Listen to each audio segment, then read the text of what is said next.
Mob violence আপনার কাছে একটু জিজ্ঞেস করে আগের থেকে কমছে কি হবে, মানে একটু ন্যাক মাছটা দেখে চারজন এসে যাইতেছে তাহলে চাওয়াতে দিয়ে আমার।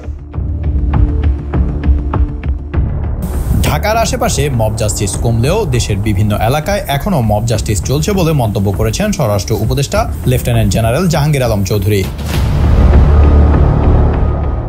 18 আগস্ট সচিবালয়ে স্বরাষ্ট্র মন্ত্রণালয়ের সভাকক্ষে আইন শৃঙ্খলা বাহিনীর 12তম সভা শেষে এক সংবাদ সম্মেলনে এই কথা বলেন তিনি।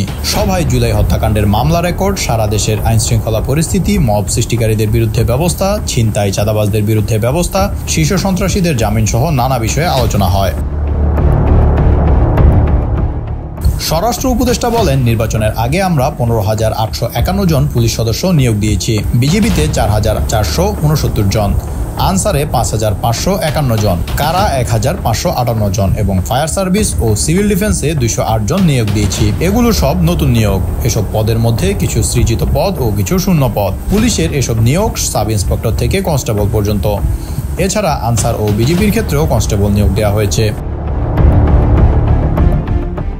জাহাঙ্গীর আলম চৌধুরী বলেন, আমরা চাই মব জাস্টিস যতটা কমিয়ে আনা যায়। কয়েকদিন আগে রংপুরে একটা মব জাস্টিস হয়েছে। ঢাকায় মব জাস্টিস কমলেও আশেপাশে কিন্তু মব জাস্টিস কিছু হচ্ছে। আমরা চেষ্টা করছি এটা যত কমিয়ে আনা যায়। 15 আগস্ট ঘিরে ফুল দেওয়ার ক্ষেত্রে স্বরাষ্ট্র মন্ত্রণালয়ের কোনো নিষেধাজ্ঞা ছিল কিনা এমন প্রশ্নের জবাবে তিনি বলেন, ফুল দেওয়ার ক্ষেত্রে কোনো নিষেধাজ্ঞা ছিল কিনা আমি জানি না, কিন্তু আমাদের নির্দেশনা ছিল কোনো অপ্রীতিকর ঘটনা যেন না ঘটে সে বিষয়ে খেয়াল রাখা।